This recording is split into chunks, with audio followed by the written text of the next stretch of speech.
옛날 중국 전국시대의 역사를 살펴보면 정말 뛰어난 재상, 그러니까 오늘날로 따지자면 총리 정도 되겠죠. 이 뛰어난 재상이자 뛰어난 전략가로 알려진 사람이 있었는데 바로 소진이라고 불려지는 인물이었습니다.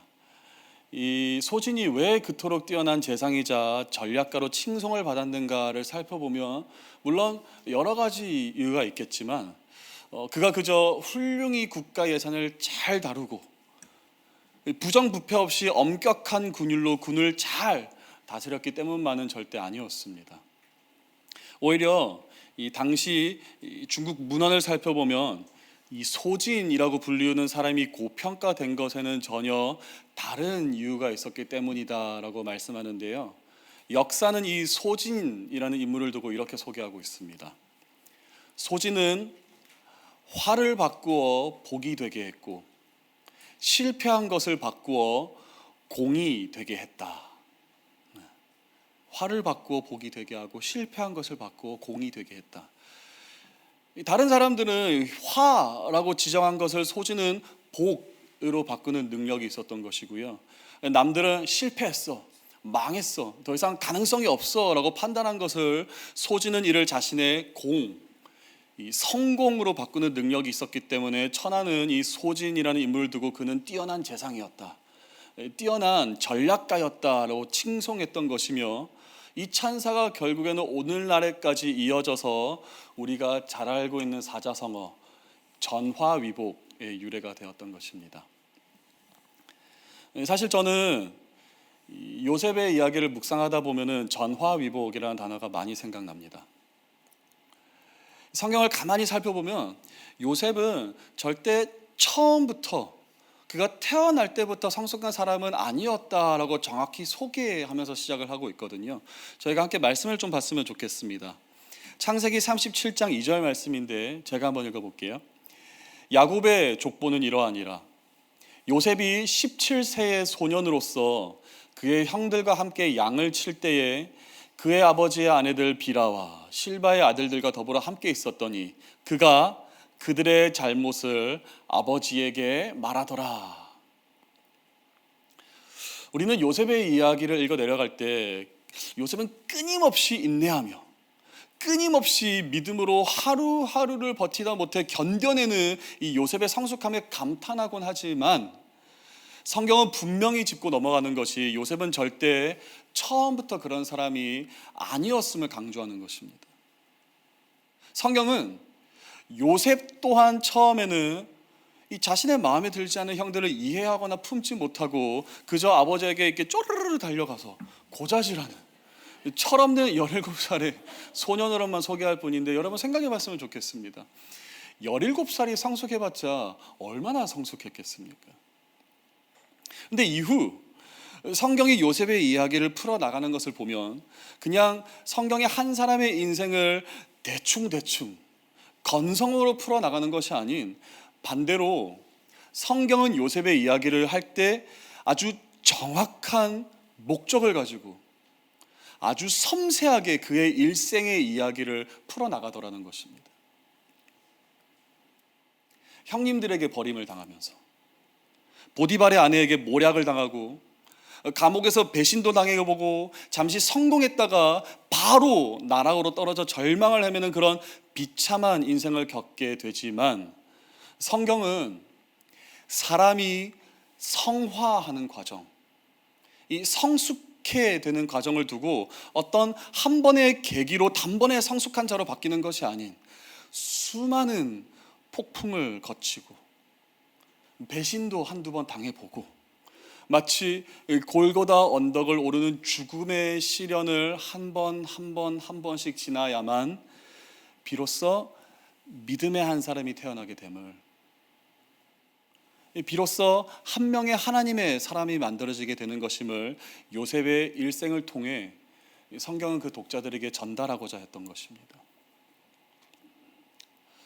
성도님들 혹시 시 좋아하십니까? 시. 저는 시를 그렇게 즐겨 읽는 편은 아닌데요. 그래도 제가 많이는 알고 있지만 그 중에서도 제가 좋아하는 시 한 편이 있기 때문에 또 이 시 한 편이 요셉의 인생과 참 비슷한 면이 많아 보여서 오늘 성도님들과 한번 좀 나눠보고자 합니다. 장석주 시인의 대추 하나이라는 시인데 아시는지 모르겠습니다. 제가 한번 읽어볼게요. 시는 낭독해야 한다고 하나요? 적에 저절로 붉어질 리는 없다. 저 안에 태풍 몇 개, 저 안에 천둥 몇 개, 저 안에 벼락 몇 개, 저 안에 번개 몇 개가 들어있어서 붉게 익히는 것일 게다. 적에 혼자서 둥그러질 리는 없다. 저 안에 무설이 내리는 몇 밤, 저 안에 땡볕 두어 달, 저 안에 초승달 몇 날이 들어서서 둥글게 만드는 것일 게다. 대추야, 너는 세상과 통하였구나. 대추 하나를 두고 만든 시입니다. 작년 2023년 5월, 지금으로부터 약 한 1년 4개월 전이죠. 서울고등학교에서 연락을 하나 받았습니다.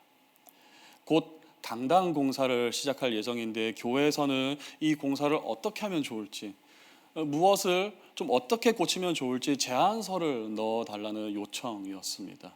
참고로 이 서울구에서 제안했던 이 강당 공사가 어떤 공사냐면은 올해 2024년 1월 14일부터 시작해서 5월 12일까지 18주 동안 이어졌던 서울고등학교 강당 공사였는데 우리 성도님들께서 기억하고 계시죠? 그게 벌써 몇 개월 전 이야기입니다. 사실 처음에 학교에서 이 제안을 주었을 때는 참 감사했습니다. 오래된 곰팡이 벽도 치우고 늘 춥고 더웠던 냉난방기 시설도 고치고 매주 우리 성도님들께서 은혜로 넘치는 예배를 드렸을 때 은혜가 아닌 다른 것으로 항상 넘쳤던 여자 화장실도 고치고 개선하고, 사실 교회에서 이전부터 아주 오래전부터 꼭 하고 싶었던 사업이기도 했지만 작은 공사가 아니었기 때문에 손도 못 대고 있을 때 학교에서 먼저 예산과 공사 시간을 허용해 주었으니 어찌 감사할 일이 아니었겠습니까? 정말 기쁘더라고요. 근데 시간을 가지고 조금은 더 생각을 해보니까 큰 문제가 하나 있었습니다. 바로 우리 차세대 아이들인 거예요. 우리 차세대 아이들은 우리 높은 뜻 푸른 교회가 지역교회가 아니다라는 그 이유로 95%의 아이들이 부모님과 함께 차를 타고 교회로 오는 아이들입니다. 김포에서도 오고 저 밑에 동탄에서도 오고 남양주에서도 오는 아이들이 있다 보니 만약 부모가 교회를 출석하지 않는다면, 못한다면 아이들도 당연히 교회를 오지 못하는 형편인데 이런 상황에서 강당 공사를 하게 된다니, 강당에서 함께 모여 예배 드리지도 못하게 될 이때에 과연 차세대 아이들이 몇 명이나 교회에 올 수가 있을까 굉장히 걱정이 되기 시작하더라고요. 사실 성인들이야 6개월간 온라인 예배를 드린다 할지라도 신앙적으로 큰 문제는 없을지도 모르겠습니다. 실제로 통계만 두고 봐도 지난 코로나 기간 동안 자신의 영성이 온라인 예배를 통하여서 더 깊어졌다라고 응답한 사람들이 이 온라인 예배를 통해서 내 영성이 죽었다라고 응답한 사람들보다 훨씬 더 많았을 정도로 우리는 이미 이 온라인 예배에 상당히 익숙해져 있습니다. 적응이 됐다라는 거예요. 그런데 우리 아이들은 그렇지 않습니다. 차세대 아이들은 연령대로 따져봤을 때 절대 그런 아이들이 아닙니다. 아이들은 이 정보의 전달로만, 지식을 잘 전달하고 이 아이들이 설교 한 편 잘 들었다고 해서 하나님을 배워가는 것이 아니라 아이들은 어떻게 하나님을 알아가는가. 내가 예배실로 갔는데 왠지 이 분위기가 따뜻해. 이 예배실로 갔는데 왠지 여기에 하나님이 계시는 것 같아 라는 그 환경을 통하여서 아이들은 하나님을 배워간다라는 거예요. 내가 교회로 갔는데 환하게 웃으며 자신을 안아주시면서 환영해 주시고 기도해 주시는 그 선생님들의 모습을 통해, 친구들과의 교제를 통해 하나님을 알아가는 나이이기 때문에 6개월 동안 고립되어서 예배실의 분위기도 느끼지 못하고 나를 위해 기도해 주시는, 안아주시는 선생님도 그 온기를 느끼지 못하고 친구들과의 교제도 없이 6개월 동안 고립되어 혼자 온라인 예배를 드린다는 것은 사실 아이들 신앙 성장에 있어서 치명적일 수밖에 없는 것입니다. 강당공사는 학교에 있어서도 교회에 있어서도 참 좋은 일인 게 분명했지만 그냥 지극히 차세대의 입장에서만 본다면 이건 대위기였습니다. 진짜 위기도 이런 위기가 없었습니다. 부모님들에게 따로 목회 서신을 영상으로 촬영해 아이들은 예배실로 보내고 당시 1월 엄동설 안에 부모님은 차에서 온라인 예배를 드릴지언정 아이들을 위해 좀 헌신해달라고, 희생해달라고, 꼭 현장 예배를 지켜달라고 거의 떼쓰는 심정으로 부탁하기도 했습니다. 물론 오해하시면 안 되는 것이 교회에 있어서 가장 중요한 것은 절대 숫자가 아닙니다. 다시 한번 재차 반복하여 강조드립니다. 교회에 있어서 중요한 것은 숫자가 아닙니다. 절대 아니에요. 근데 그때 제 심정이 어땠냐면은 당시 차세대 매주 평균 출석이 매주 한 580명 정도 되었는데 이 강당 공사 기간 동안에는 한 200명의 아이들만 와도 참 좋겠다, 정말 소원이 없겠다라고 기도하고, 하나님 우리 차세대 아이들 믿음 제발 좀 지켜주십시오. 이 6개월 지나고 나서 나 하나님 모르는데 이런 고백하지 않는 아이들로 좀 지켜주십시오라고 정말 간절히 기도했던 기억이 아직도 좀 강렬하게 남아있는 것 같습니다. 저에겐 이 강당 공사는 정말 큰 위기였습니다. 차라리 이런 말을 하면 안 되겠지만 전국적으로 바이러스가 돌아서 온 국민이 함께 온라인 예배를 드리게 되었다라 마음이 좀 편했을까요? 근데 우리 교회 차세대만 현장 예배가 사라진다? 생각만 해도 아찔한 것입니다. 도저히 제 머리로는 이 문제를 어떻게 해결해야 할지, 그리고 더 나아가 앞으로 이 문제가 우리 차세대에 어떤 영향을 미치게 될지 예상되지 않아 마냥 걱정만 했었던 것 같습니다.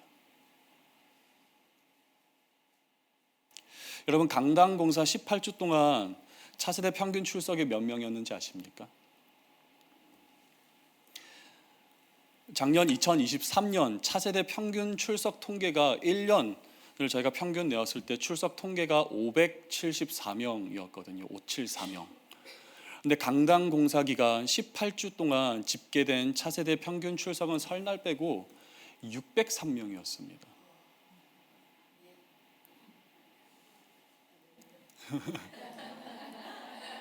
할렐루야. 네, 저는 제가 이 수치를 보면 기뻤을 것 같죠. 예스, 역시. 근데 저는 이 수치를 보면서 마냥 속 편하게 기뻐할 수만은 없는 것이, 이 수치가 저에게 전혀 자랑거리가 되지 않는 수치가 되더라는 거예요. 제가 전혀 자랑할 수 없는 수치인 것이, 만약 제가 뭔가 기획을 해서 뭔가 이벤트를 잘 만들어서 예상을 쫙 해서 이렇게 하면은 아이들 온다라고 생각을 딱 했는데 그 이벤트의 결과물로 애들이 빡 많이 왔다. 그거 봐라, 내가 했다라고 할 텐데, 저는 여전히 603명이라는 수치를 보면은 어리둥절합니다. 이 수치가 도대체 어떻게 나온 거지? 그냥 하나님이 강권적으로 하셨네라는 말 외에는 도저히 여전히 아직도 저는 설명할 길이 없습니다. 지난 7월에는 이런 일도 있었습니다. 미취학 예함이 시작하기 나흘 전이었습니다. 막 준비하고 있을 때 미취학 예함 시작하기 나흘 전에 서울고등학교에서 또 연락을 받습니다. 이쯤 되면 서울고등학교는 나빴네 라고 하실 수도 있겠지만 절대 그렇지 않습니다. 굉장히 공손하게 아주 겸손한 마음으로 이제 교회 의견을 여쭙자 전화 온 것이 바로 서울고등학교였는데, 서울고등학교에서 왜 연락이 왔는가? 학교 여러 가지 상황과 교육 이념을 생각했을 때 앞으로 서울고등학교 교내에 에어바운스나 수영장 설치를 하지 말아달라는 요청인 거예요. 성도님들 잘 아시죠? 우리 푸른데이 5월이나 8월에 미취학 예하면 맞아가지고 우리 아이들 잘 놀 수 있도록 에어바운스도 설치하고 수영장도 설치하고 먹거리도 설치하는데, 학교의 이념과 이 교육 철학으로 인하여서 앞으로는 서울고 교내에 에어바운스나 수영장을 설치하지 말아달라라고 아주 강력하게 요청했던 것입니다.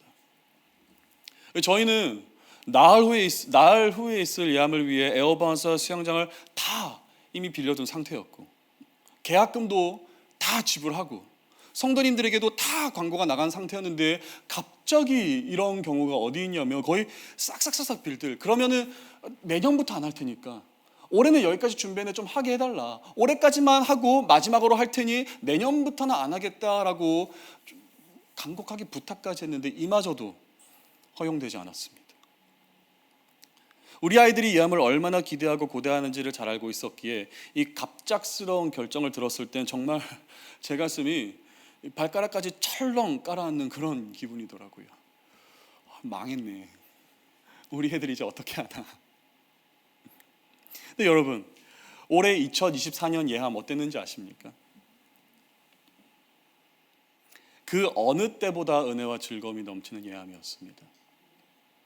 우리가 예상하지도 상상하지도 못했던 곳에서 성도님들과 아이들의 즐거움이 묻어나오기 시작하는데, 저는 그것을 바라보면서 이게 도대체 왜 되는 거지? 왜 되는 거지? 저로서는 참 어안이 벙벙할 수밖에 없는 며칠이었습니다. 올 한 해 저는 지금까지 일어난 사태들을 가만히 앉아 돌아보면 생각나는 단어가 하나 있습니다. 전화위복. 전화위복이라는 단어가 계속해서 제 안에 맴도는 것 같습니다. 처음에는 악의 계략만 같았던 상황들이 훗날 기다렸더니 역전되어 하나님의 섭리로 탈바꿈하게 되더라는 것입니다. 그래서인지 이 놀라운 사실을 잘 알았던 요셉도 결국 이 하나님의 섭리를 깨닫게 되자 이렇게 고백하지 않았습니까? 당신들은 나를 해하려 하였으나 하나님은 그것을 선으로 바꾸사.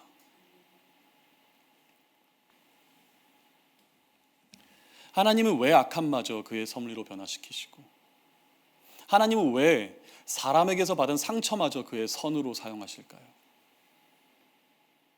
왜 하나님은 굳이 애써가면서까지 사람의 일에 간섭하시어 그냥 가만히 내버려둬도 전혀 상관없을 정도로 못난 우리를 들어주시고 싸매어 주시고, 심지어는 제 대신 화관으로 전화위복을 명하여 주시는 것일까요?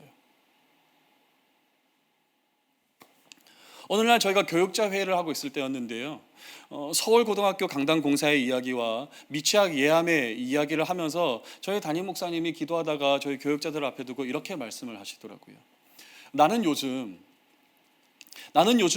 우리 교회 사역이, 우리 열심히 하는 이 높은 뜻 푸른 교회 사역이 정말 내 사역이 아니라는 것을 뼈저리게 깨닫는다. 나는 열심히 교회 사역을 하고 열심히 높은 뜻 푸른 교회 사역을 했는데 가면 갈수록 이게 정말 내 사역이 아니다, 내 사역이 아니구나라는 것을 깨닫는다라고 말씀하시면서 또 하셨던 말씀이, 이거 진짜 하나님의 사역이구나, 하나님이 주인 되시고 하나님의 왕 되시는 사역, 그냥 우리가 동참하는 것 뿐이구나 라는 말씀을 하셨는데, 제가 거기에 어찌나 동의했는지 모르겠습니다. 저는 지금까지 제 사역이라고만 생각해서 어떻게 해서든 내가 책임을 져야 하고, 어떻게 해서든 내가 좋은 결과를 만들어서 세상의 모든 찬송과 모든 영광받기에 합당하지 않은 게 그 열매를 반드시 드릴 수 있어야 한다라는 그 사고방식에 사로잡혀 있었는데, 가만히 살펴보니, 가만히 지금까지 있었던 일들을 돌이켜보니 그게 아니더라는 것입니다. 오늘날에 이르기까지 우리가 맛보아오고 경험하고 감사할 수 있었던 우리 모든 사역의 열매는 그저 내가 열심을 다하고 내가 최선을 다했기 때문에 하나님께서 그 열심을 갚아주시는 심정으로 보상해 주셨던 것이 아니라, 애초에 이 모든 것은 이미 하나님께서 주인 되시고 하나님께서 왕 되시는 사역이었기 때문에 하나님께서는 당신의 사역을 당신이 직접 책임지셨던 것입니다. 우리와는 처음부터 전혀 상관이 없는 공로였고 전혀 상관없는 은혜였던 것입니다. 사랑하는 여러분, 오늘 이 사실이 있잖아요. 하나님께서 반드시 당신의 사역을 책임지신다라는 이 사실이 오늘날 우리에게 하염없는 은혜가 되고 위로가 될 수밖에 없는 이유는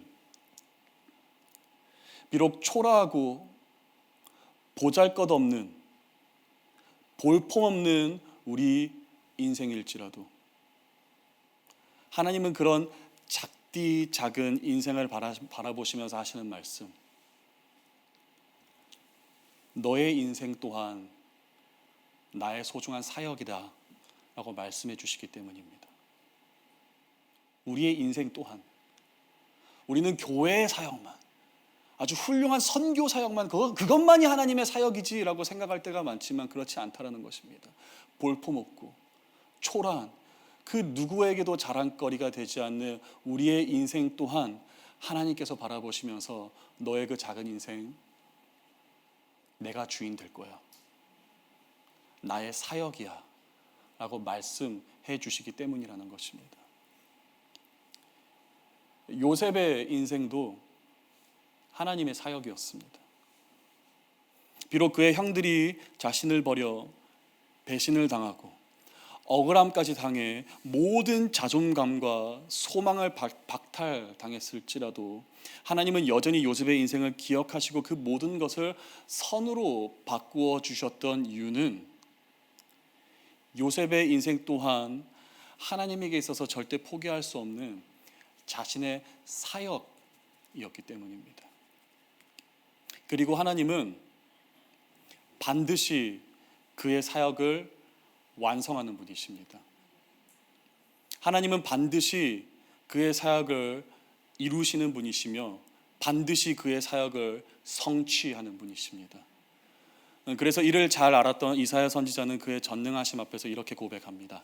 이사야 14장 27절 말씀, 만군의 여호와께서 경영하셨은즉 누가 능히 그것을 패하며 그의 손을 펴셨은즉 누가 능히 그것을 돌이키랴. 또한 사도 바울은 반드시 당신의 사역을 완성하시고자 했던 하나님의 열심을 바라보며 고백하길, 그런즉 이 일에 대하여 우리가 무슨 말하리요? 만약 하나님이 우리를 위하시면 누가 우리를 대적하리요? 누가 우리를 그리스도의 사랑에서 끊으리요? 환난이나 곤고나 박해나 기근이나 적신이나 위험이나 칼이랴? 라고 고백할 정도로 하나님은 반드시 그의 사역을 완성하는 분이심을 확신했으며 그의 사역을 완성하고자 한 당신의 열정과 열심에는 그 어느 누구도 맞설 수 없으며 막을 수도 없는 것임을 확신했습니다. 그러므로 우리 사랑하는 높은 뜻 푸른 교회 성도 여러분, 오늘 우리가 걱정하지 않아도 될 이유는 분명합니다. 큰 환난 중에 있으며 이것을 도대체 내가 어떻게 해결해야 할지, 어떻게 고쳐야 할지 감조차 오지 않는 그런 막막함 속에 거하고 있다 할지라도 우리가 근심하지 않아도 될 것은 오늘 우리의 인생을 바라보시며 너의 인생은 나의 소중한 사역이야, 너의 인생은 내가 포기할 수 없는 나의 사역이야 라고 말씀해 주시는 하나님이 계시기 때문이며, 이사야 선지자와 사도 바울도 감탄하며 고백하였던 그 하나님의 열심이, 그 하나님의 열정이 오늘 동일하게 우리 삶 가운데서도 역사하고 있기 때문입니다. 그러므로 이제 우리가 해야 할 것은 그 전능하신 하나님을 믿는 것입니다. 우리가 해야 할 것은 문제 해결이 아닌 우리를 그의 사역이라고 불러주시는 하나님을 믿는 것입니다. 요셉의 인생을 전화위복하여 그의 선한 섭리로 역전하신 하나님이 바로 오늘날 우리의 하나님이심을 믿으십시오. 더는 방법이 보이지 않고 실패와 실망만이 눈앞을 가린다 할지라도 바로 그때 아무것도 보이지 않을 때 요셉은 하나님을 바라보았듯 하나님을 신뢰하십시오. 비록 보이지 않고 숨쉬기 힘들고 사망의 음침한 골짜기를 걷는 느낌이다 할지라도 전화 유혹을 기대하며 흔들리지 않는 믿음으로 다시 일어나 걷기 시작할 때 반드시 우리의 삶을 주관하시고 인도하시어 마침내 완성하실 하나님의 열심을 오늘날 우리가 보게 될 줄로 믿습니다. 우리 함께 기도하기 원합니다.